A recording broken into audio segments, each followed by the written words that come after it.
Hello everyone, welcome back to our channel Benchmark Studies. आज हम लेकर आए हैं वेरियस टाइप्स ऑफ बॉन्ड्स जिनका नाम आपने काफी बार सुना होगा। तो आज हम डिस्कस करेंगे ये बॉन्ड्स होते क्या हैं, इनकी मैच्योरिटी कितनी होती है, इनमें क्या खासियत होती है, ये सब डिस्कस करेंगे। तो चलिए लेक्चर को सीधा स्टार्ट करते हैं और बात करते हैं हम यहाँ पे सोवरेन गोल्ड बॉन्ड की। तो देखो, जो इंडिया की पॉपुलेशन है वो हमेशा से प्रेफर करती है सोना खरीदना, ठीक है, गोल्ड को परचेज करना वो हमेशा से प्रेफर करती है। इसलिए नहीं क्योंकि उनको ज्वेलरी पहनने का शौक है, बस इसलिए क्योंकि उनको जो गोल्ड है बेस्ट इन्वेस्टमेंट ऑप्शन लगता है, ठीक है। उसमें उनको रिस्क कम लगता है और उनको उनका मानना यह है कि गोल्ड का प्राइस हमेशा इंक्रीज करेगा, तो सेफेस्ट इन्वेस्टमेंट ऑप्शन उनको गोल्ड लगती है।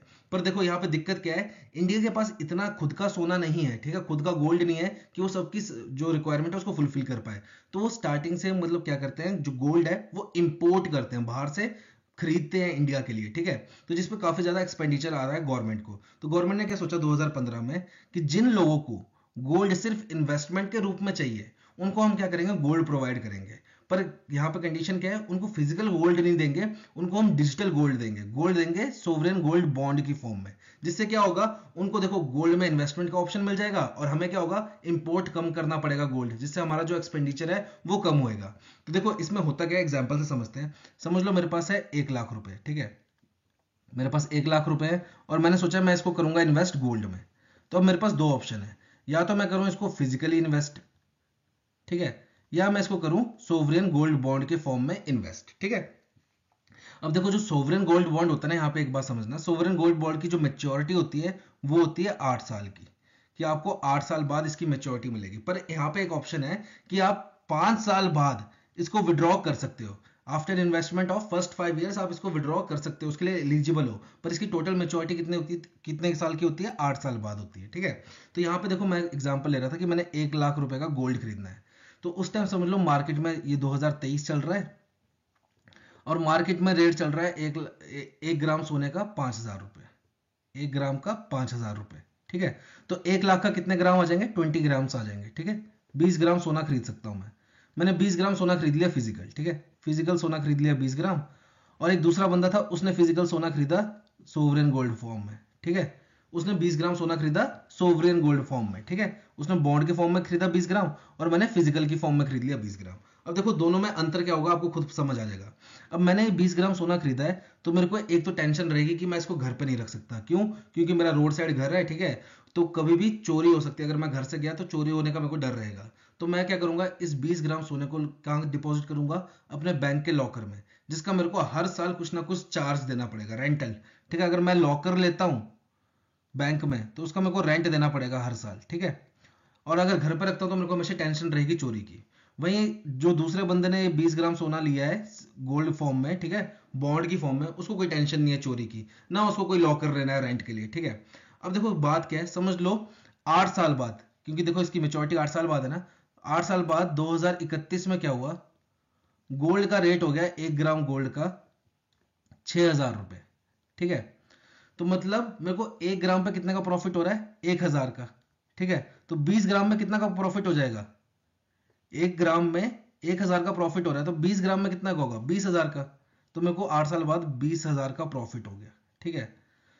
और इस 20,000 में से मैंने कुछ रेंट दिया होगा लॉकर का भी, ठीक है। तो लगभग मान लो आप 13-14 हज़ार का मेरे को प्रॉफिट हो गया। पर वही जो दूसरे बंदे ने गोल्ड जो लिया बॉन्ड की फॉर्म में लिया, उसको क्या फायदा, देखो उसको भी, उसको डायरेक्ट एक तो 20,000 का प्रॉफिट हो ही रहा है। क्यों? क्योंकि उसने कोई लॉकर नहीं लिया, कोई रेंट नहीं देना, ठीक है। 20,000 का प्रॉफिट हो गया। साथ ही साथ यहाँ पे देखो सोवरेन गोल्ड बॉन्ड का प्लस पॉइंट क्या है, आपको हर साल 2.5% जो है, जो आपने इन्वेस्ट किया है उसका 2.5% हर साल आपको इंटरेस्ट तो मिलेगा ही मिलेगा। मतलब 1 लाख रुपए का उसने सोना खरीदा था जिसने गोल्ड बॉन्ड की फॉर्म में, ठीक है, बॉन्ड की फॉर्म में जिसने खरीदा था, उसको 2,500 हर साल, ठीक है, 2,500 हर साल इंटरेस्ट भी मिलेगा। साथ ही साथ जब मेच्योरिटी में जो अमाउंट चल रहा होगा, रेट चल रहा होगा गोल्ड का, वो वाला पैसा तो मिलेगा ही मिलेगा, साथ में 2.5% इंटरेस्ट भी मिलेगा हर साल, ठीक है। और जो कि पेएबल होगा सेमी एनुअली, ठीक है, सेमी एनुअली उसको क्रेडिट होता रहेगा। अब यहाँ पे देखो जो ये सब चीजें बताने के बाद लोग पता है क्या एक वो पॉइंट रखते हैं अपना, कि फिजिकल गोल्ड बेस्ट क्यों है। क्योंकि देखो अगर समझ लो आज है 1 जनवरी, 1 जैन को मैंने गोल्ड खरीदा फिजिकल, ठीक है, और मेरे को 10 जनवरी को पैसों की जरूरत पड़ गई, तो मैं इस सोने को बेच के पैसा ले सकता हूं। पर वहीं अगर मैं सोवरेन गोल्ड बॉन्ड खरीदता हूं तो मेरे को 8 साल तो उसकी मेच्योरिटी है, फिर भी 5 साल तो रुकना ही पड़ेगा उसको रिडीम करने के लिए, क्योंकि देखो 5 साल से पहले रिडीम नहीं होएगा वो, 5 साल बाद आप उसको रिडीम कर सकते हो, और अगर फुल बेनिफिट चाहिए तो 8 साल उसकी मेच्योरिटी पीरियड है, तो 5 साल बाद 5 साल रुकना पड़ेगा, तो तब मैं पैसा कहां से लाऊंगा? तो यहाँ पे सरकार ने एक प्रोविजन दिया है इनको कि जिनके पास सोवरेन गोल्ड बॉन्ड है, समझ लो आपने सोवरेन गोल्ड बॉन्ड खरीदा और आपको महीने या 2 महीने में पैसों की जरूरत पड़ गई, तो आप क्या कर सकते हो, इस बॉन्ड को बैंक में एज अ कोलेट्रल रख सकते हो, गिरवी रख सकते हो, और इसके ऊपर आप लोन ले सकते हो अगर आपको ज्यादा इमरजेंसी है तो। जैसे आज मैंने सोवरेन गोल्ड बॉन्ड खरीदा, महीने बाद मेरे को पैसों की जरूरत पड़ गई, तो मैं क्या है, जो मेरा बॉन्ड है उसको बैंक में कोलेट्रल रख के पैसा ले सकता हूँ, ठीक है। तो ये था सोवरेन गोल्ड बॉन्ड। अब बात करते हैं इसकी कि भाई कितनी लिमिट है। तो देखो, अगर बात करूं मैं इंडिविजुअल की या हिंदू यूनाइटेड फैमिली की, तो मिनिमम 1 ग्राम, मैक्सिमम 4 kg, ठीक है, सोना in the form of bond आप खरीद सकते हो। पर वहीं अगर मैं बात करता हूं ट्रस्ट की या कंपनीज की, तो कितना है, 20 किलो, ठीक है, 20 kg आप ले सकते हो सोवरेन गोल्ड बॉन्ड, ठीक है, 20 kg सोने का आप सोवरेन गोल्ड बॉन्ड ले सकते हो। और अगर आप इंडिविजुअल हो या हिंदू यूनाइटेड फैमिली हो, तो या 1 ग्राम से लेके 4 ग्राम तक आप 4 किलो तक आप सोवरेन गोल्ड बॉन्ड ले सकते हो, ठीक है। तो ये था हमारा सोवरेन गोल्ड बॉन्ड। बढ़ते हैं आगे और बात करते हैं हम यहाँ पे मसाला बॉन्ड्स की। तो देखो, जब इंडिया की कोई एंटिटी, ठीक है, फॉरेन से पैसा उठा रही है, पर जो पैसा है वो है रुपीज डिनोमिनेशन में, ठीक है, करेंसी क्या है उस पैसे की, रुपीज, तो उस बॉन्ड को क्या बोलते हैं हम, मसाला बॉन्ड। जैसे कि समझ लो इंडिया की कोई एंटिटी है, उसने अमेरिका से पैसे उठाए हैं, पर वो पैसे डॉलर की फॉर्म में नहीं है, वो पैसे रुपीज की फॉर्म में है, तो उस बॉन्ड को क्या बोलेंगे, मसाला बॉन्ड बोलेंगे, ठीक है। तो सबसे पहले फर्स्ट मसाला बॉन्ड किसने इशू किया था, वर्ल्ड बैंक ने इशू किया था 2014 में, इंडिया के बिहाफ पे, ताकि इंडिया में जो इंफ्रास्ट्रक्चर प्रोजेक्ट्स हैं उनको फंड कर सके। पर इंडिया की पहली एंटिटी कौन सी थी जिसने मसाला बॉन्ड इशू किया है, तो वो थी केरला की Kerala infrastructure investment fund board, और इसने कितने का मसाला बॉन्ड इशू किया था, 2150 करोड़ का। और कहां से लिए थे पैसे इन्होंने, लंदन स्टॉक एक्सचेंज से, ठीक है। अब देखो, बात ये है कि जो मसाला बॉन्ड इशू करते हैं हम, तो हम कौन कौन सी कंट्री से पैसे ले सकते हैं। तो देखो, सारी कंट्री से पैसे हम नहीं ले सकते, हम सिर्फ उन्हीं कंट्री से पैसे ले सकते हैं जो कि हमारी फाइनेंशियल एक्शन टास्क फोर्स, जिसको FATF भी बोलते हैं, जो कि FATF की लिस्ट में होंगी, उन्हीं कंट्री से हम पैसा ले सकते हैं, सभी कंट्री से नहीं ले सकते। तो यहाँ पे लिमिटेशन है। दूसरी बात आती है इसकी मेच्योरिटी की। तो इसकी मेच्योरिटी कितनी होती है, तो देखो, अगर तो आपने मसाला बॉन्ड जो है वो $1 से लेके 50 मिलियन USD तक का इशू किया है, तब तो मेच्योरिटी है 3 साल की। पर वहीं अगर आपने जो मसाला बॉन्ड इशू किया है वो 50 मिलियन USD से ऊपर की वैल्यू रखता है रुपीज में, ठीक है, तो उसकी मेच्योरिटी कितनी होगी, 5 साल होगी, ठीक है। तो ये था हमारा मसाला बॉन्ड। बढ़ते हैं आगे और बात करते हैं हम यहाँ पे इलेक्टोरल बॉन्ड्स की। तो देखो, इसमें बेसिकली होता क्या है, इलेक्टोरल बॉन्ड्स क्या होते हैं, एक तरीके से आपकी डोनेशन होती है, ठीक है, कि आप अपनी जो आपकी फेवरेट पार्टी है, जिस पार्टी को आप सपोर्ट करते हो, ठीक है, जिस पार्टी के आप समर्थक हो, उसको आपने अगर इलेक्शन के टाइम पे पैसा देना है, ठीक है, डोनेशन देनी है, तो आप कैसे दे पाओगे, in the form of electoral bonds की फॉर्म में, ठीक है। और ये कब आया था, फाइनेंस बिल 2017 में आया था, ठीक है। तो यहाँ पे एक ध्यान देने वाली बात है, ये एक ऐसा बॉन्ड है जिसमें आपको कोई बदले में रिटर्न नहीं मिलती है, ठीक है, कि इतने टाइम बाद आपको इतना पैसा मिलेगा, इसमें कोई रिटर्न नहीं होती है। ये एक तरीके से सिर्फ और सिर्फ डोनेशन होती है, ठीक है, आप डोनेट कर रहे हो पैसा, आपको रिटर्न में कुछ नहीं मिलेगा, ठीक है। ये है कि आपको अगर पॉलिटिकल पार्टी के साथ लिंक अच्छे हैं तो बदले में कुछ फेवर मिल जाए, बाकी पैसा जो आपने दिया उस पर कोई रिटर्न नहीं मिलता इस बॉन्ड्स में, ठीक है। अब होता क्या, देखो 2017 से पहले क्या होता था कि कोई समझ लो व्यक्ति है, ठीक है, कोई इंडिविजुअल है और उसने कैश देना है किसी पार्टी को, ठीक है, एज अ डोनेशन, तो कितना दे सकता था, 20,000 रुपीज कैश में। और उससे ऊपर देना है तो वो कैसे भी दे सकता है, मतलब चेक चुक के थ्रू, जैसे मर्जी, ठीक है। कैश में आप सिर्फ 20,000 दे सकते हो। और अगर कोई कंपनी अपनी किसी पार्टी को सपोर्ट करना चाहती है तो वो कितना हिस्सा दे सकती है, सिर्फ 7.5% कंपनी का, ठीक है, जो प्रॉफिट हुआ उसका 7.5%। अब जो है इलेक्टोरल बॉन्ड्स जब 2017 बिल में आए थे, उसके बाद ये दोनों क्राइटेरिया बंद हो गए हैं। अब कैश पे लिमिट रखी है सिर्फ 2,000 रुपए। अगर आपको किसी कंपनी पार्टी को कैश देना है तो आप कितना दे सकते हो, मैक्सिमम सिर्फ 2,000 रुपीज, उससे ज्यादा कैश नहीं दे सकते। अगर उससे ज्यादा पैसा देना है तो आपको क्या परचेज करना पड़ेगा, इलेक्टोरल बॉन्ड, ठीक है। तो इसका ऑथराइज्ड बैंक कौन है, स्टेट बैंक ऑफ इंडिया। आप किसी, जैसे समझ लो इलेक्शन चल रहा है, अब आपने अपनी पार्टी को, फेवरेट पार्टी को समझ लो 10 लाख रुपए देने हैं, ठीक है। तो आप क्या करोगे, स्टेट बैंक ऑफ इंडिया में गए, इनको बोला कि मेरे को 10 लाख रुपए का इलेक्टोरल बॉन्ड बना के दो, ठीक है। तो वो आपको इलेक्टोरल बॉन्ड बना के देंगे, ठीक है, पर उसमें आपका कहीं नाम नहीं होगा, आपकी आइडेंटिटी रिवील नहीं होगी, ठीक है, उस पर कहीं भी आपका नाम नहीं होगा उस बॉन्ड पे। अब क्या होगा, आप जैसे आपको ये इलेक्टोरल बॉन्ड मिला, आप जाइए, ठीक है, फिर अपनी पार्टी, जो आपकी पार्टी होगी, समझ लो ABC पार्टी है, ठीक है, इस पार्टी के ऑफिस में जाइए और इनको ये इलेक्टोरल बॉन्ड दीजिए। फिर ये क्या करेंगे, ये बैंक में इसको इलेक्टोरल बॉन्ड को बैंक में लगाएंगे और ये जो पैसा होगा इलेक्टोरल बॉन्ड का वो उनके पार्टी के अकाउंट में क्रेडिट हो जाएगा। तो ये था इलेक्टोरल बॉन्ड। अब इसकी मैच्योरिटी कितनी होती है, देखो ये वैलिड कब तक होता है, जैसे कि आप समझ लो डिमांड ड्राफ्ट और चेक होते हैं, वो जिस दिन आपने काटे उससे 3 मंथ तक वैलिड होते हैं ना, वैसे इलेक्टोरल बॉन्ड जो है जिस दिन आपने परचेज किया उसके 15 डेज तक वैलिड है। 15 डेज के अंदर ये पूरा प्रक्रिया होनी चाहिए, मतलब आपने उसको पार्टी के ऑफिस में जमा भी करना है और पार्टी के ऑफिस वालों ने उसको अपने अकाउंट में भी लगाना है 15 दिन के अंदर, ठीक है। 15 डेज का टाइम पीरियड है एक इलेक्टोरल बॉन्ड का, ठीक है, ये प्रोसीजर है।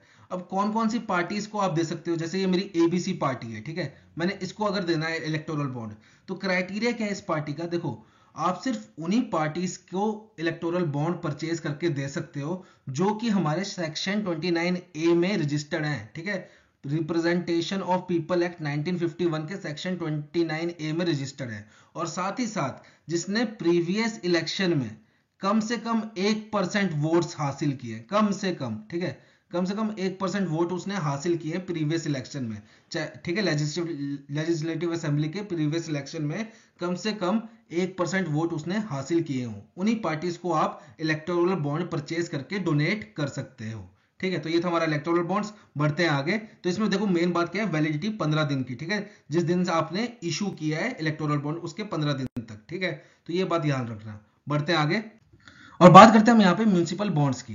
तो देखो म्यूनिसिपल बॉन्ड्स को आप, दूसरा नाम एक और है उसका, मुन्नी बॉन्ड्स, ठीक है, उसको मुन्नी बॉन्ड के नाम से भी जाना जाता है। अब इसमें क्या होता है, जैसे जो म्यूनिसिपल कॉर्पोरेशन है आपके एरिया की, ठीक है, उसने समझ लो एक नाले के ऊपर पुल बनाना है, ठीक है, या फिर एक पार्क बनाना है, ठीक है, ओपन जिम बनाना है, या स्कूल की कोई बिल्डिंग बनानी है, उसके लिए उनको कोई ना कोई पैसे चाहिए होते हैं, ठीक है।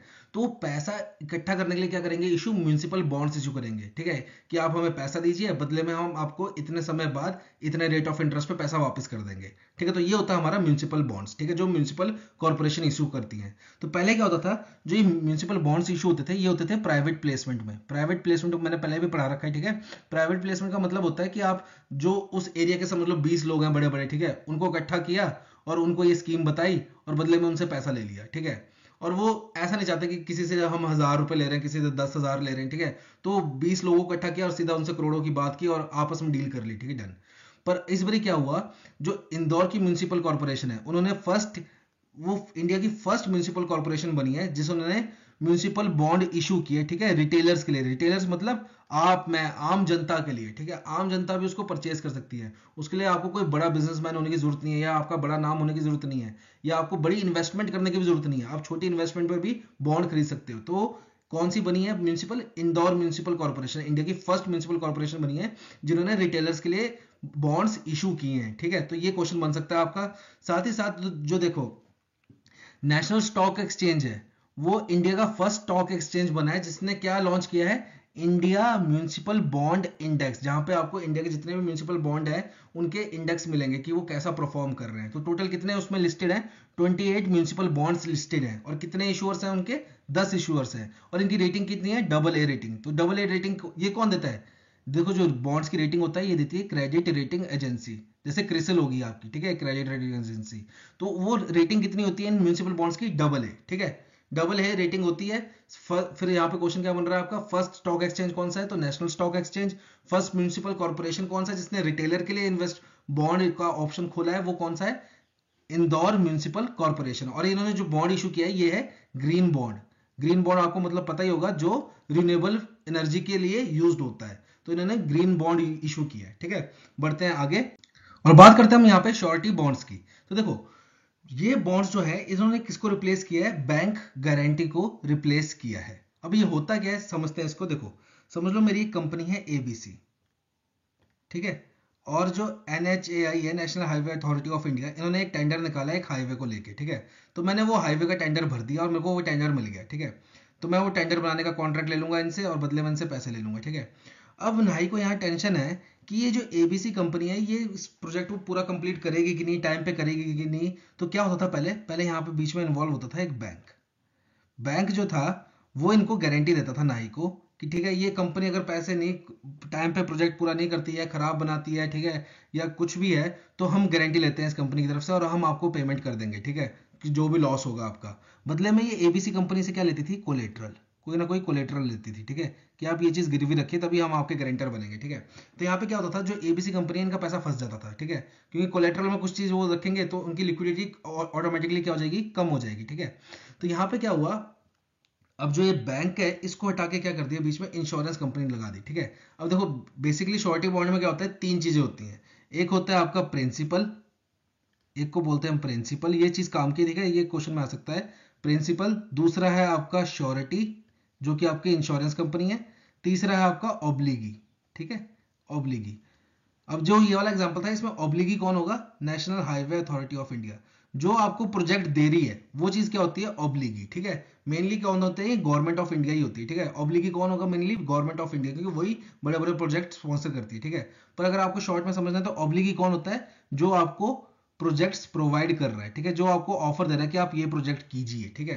प्रिंसिपल कौन होगा, जो उस प्रोजेक्ट को बना रहा है, ठीक है, जो कंस्ट्रक्शन काम कर रहा है पूरा। जैसे इस केस में क्या था, हमारी एबीसी कंपनी होगी, ठीक है, जो हाईवे बना रही है वो कंपनी होगी प्रिंसिपल। और श्योरिटी कौन होगा, इंश्योरेंस कंपनी। अब जो इंश्योरेंस कंपनी है वो जो है वो इस कंपनी की श्योरिटी देगी गवर्नमेंट को, ठीक है, कि आप टेंशन मत लीजिए, काम करेंगे ढंग से करेंगे, और नहीं करेंगे तो जो इसकी पेनल्टी होगी, ठीक है, जो भी आपको लॉस होगा वो पेमेंट कौन करेगी, ये श्योरिटी करेगी, ठीक है, ऑब्लिगी को, ठीक है। प्रिंसिपल का कोई लेना देना नहीं रह गया, अब श्योरिटी जो है वो ऑब्लिगी को पेमेंट करेगी। तो देखो अब जो इंश्योरेंस कंपनी है वो किसी की भी श्योरिटी ऐसे नहीं बन जाएगी, क्योंकि अब रिस्क जो है सारा इंश्योरेंस कंपनी पे है। तो यहाँ पे क्या होगा, जो इंश्योरेंस कंपनी है वो और अच्छे से इसकी जांच पड़ताल करेगी कंपनी की, कि भाई कंपनी का ट्रैक रिकॉर्ड कैसा है, प्रीवियस प्रोजेक्ट कैसे है, फिर वो कैसे रहे इनके प्रीवियस प्रोजेक्ट। तो इसमें क्या हुआ, गवर्नमेंट ने अपनी सरदर्दी कम कर ली, बैंक की सरदर्दी भी कम कर दी, और सारा जो भार है वो किस पे डाल दिया, इंश्योरेंस कंपनी में डाल दिया, ठीक है। और इसको रेगुलेट कौन कर रहा है, IRDAI, ठीक है। और ये कब से अप्लाई हो गया है, 1 अप्रैल 2022 से, ठीक है। अब ये जो इंश्योरेंस कंपनी है कितने की लिमिट ले सकती है, कितने की गारंटी दे सकती है मैक्सिमम, तो 30% ऑफ कॉन्ट्रैक्ट वैल्यू की गारंटी दे सकती है। और साथ ही साथ ऐसा नहीं है कि समझ लो एक कंपनी है वो 3 प्रोजेक्ट बना रही है, ठीक है, 3 हाईवेज बना रही है डिफरेंट डिफरेंट, तो तीनों की श्योरिटी इकट्ठी दे दी ना, तीनों की अलग अलग श्योरिटी देनी पड़ेगी इस कंपनी को, ठीक है। जो इंश्योरेंस वाली कंपनी होगी उसको 3 प्रोजेक्ट्स की अलग अलग श्योरिटी देनी पड़ेगी, मतलब आप क्लब्ड नहीं कर सकते, आपको सिंगल सिंगल स्पेसिफिक प्रोजेक्ट की अलग अलग श्योरिटी देनी पड़ेगी। और इंडिया की फर्स्ट इंश्योरेंस कंपनी कौन है जिसने श्योरिटी दी है, तो वो है हमारी बजाज एलियंस जनरल इंश्योरेंस। तो ये एग्जामिनेशन पॉइंट ऑफ व्यू से आपके काफी इंपॉर्टेंट है। तो ये था आज के लेक्चर में, होप आपको लेक्चर ठीक लगा होगा। मिलते हैं आपको जल्दी नेक्स्ट लेक्चर में, till then have a nice day.